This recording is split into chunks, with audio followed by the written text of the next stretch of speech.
ನಮಗೆ ಎಲ್ಲ ಚೆನ್ನಾಗಿ ನಡೀತಾ ಇದ್ದಾಗ ಕೆಲವರು ನಡೀತಾ ಇದೆ ಅಂತ ಹೇಳಲ್ಲ, ಯಾಕೆಂದರೆ ಎಲ್ಲರ ಕಣ್ಣು ಬೀಳತ್ತೆ ಅಂತ. ಎಲ್ಲ ಚೆನ್ನಾಗಿ ನಡೀತಾ ಇದ್ದಾರೆ ಅಂತ ಎಲ್ಲವ್ರು ಕಣ್ಣು ಹಾಕ್ಬಿಡ್ತಾರೋ, ಅಯ್ಯೋ ಇಲ್ಲ ರೀ ನಮಗೆ ಕಷ್ಟ, ಇಲ್ಲ ರೀ ನಾವು ಏನೋ ಹೇಳ್ಕೊತಾರೆ. ಅದು ತಪ್ಪು ಕಲ್ಪನೆ.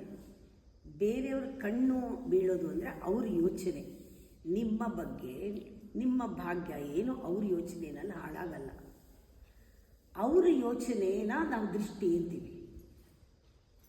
ಆ ದೃಷ್ಟಿ ಅವ್ರ ಯೋಚನೆ ಕೆಟ್ಟದ್ದಾಗಿದ್ದರೆ ಅದು ಅವ್ರಿಗೆ ತಲುಪೋದು, ಅದು ಅವ್ರ ಭಾಗ್ಯ. ನಿಮ್ಮ ಮೇಲೆ ಬೀಳಲ್ಲ. ಯಾವಾಗ ಬೀಳಲ್ಲ? ನನ್ನ ಮೇಲೆ ಯಾವಾಗಲೂ ಪರಮಾತ್ಮನ ಕಣ್ಣಿದೆ. ನಂಬಿ ಅದನ್ನು. ಪರಮಾತ್ಮ ಯಾವಾಗಲೂ ನನ್ನನ್ನು ನೋಡ್ತಾ ಇರ್ತಾನೆ, ನನಗೆ ಅವನ ಮೇಲೆ ಕಣ್ಣಿದೆ. ಅಂದರೆ ಯಾರ ಕಣ್ಣು ಬೀಳುತ್ತೆ ನಿಮ್ಮ ಮೇಲೆ? ಯಾರ ಕಣ್ಣು ಬೀಳಲ್ಲ. ನಿಮಗೇನಾದ್ರು ಡೌಟ್ ಬಂದರೆ ಅವ್ರ ಕಣ್ಣು ಬಿದ್ದುಬಿಟ್ಟಿದೆ ಅಂತ, ಅವ್ರಿಗೆಲ್ಲ ನೀವು ಖಂಡಿತ ಬೀಳುತ್ತೆ. ಯಾಕೆಂದರೆ ನೀವು ಅಂದ್ಕೊಂಡಿದ್ದೀರಲ್ಲ ಬೀಳ್ತಾ ಇದೆ ಅವ್ರ ಕಣ್ಣು ಅಂತ.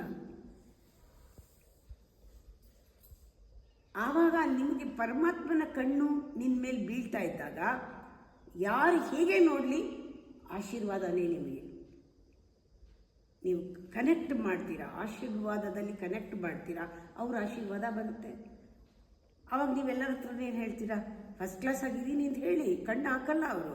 ಪರಮಾತ್ಮ ನೋಡ್ತಾ ಇದ್ದಾರೆ ನಿಮ್ಮನ್ನು, ಯಾಕೆ ಸುಳ್ಳು ಹೇಳಬೇಕು? ಅದೇ ಆಗ್ಬಿಡುತ್ತೆ. ಆಮೇಲೆ ನನಗೆ ಹುಷಾರಿಲ್ಲ ಅಂತ ಹೇಳಿದ್ರೆ, ಚೆನ್ನಾಗಿದ್ದೀನಿ ಅಂದರೆ ಕಣ್ಣು ಹಾಕ್ತಾರೆ ಅಂದ್ಬಿಟ್ಟು ಹುಷಾರಿಲ್ಲ ಅಂತ ಹೇಳಿ ಹುಷಾರಿಲ್ಲದೇ ಆಗೋಗುತ್ತೆ.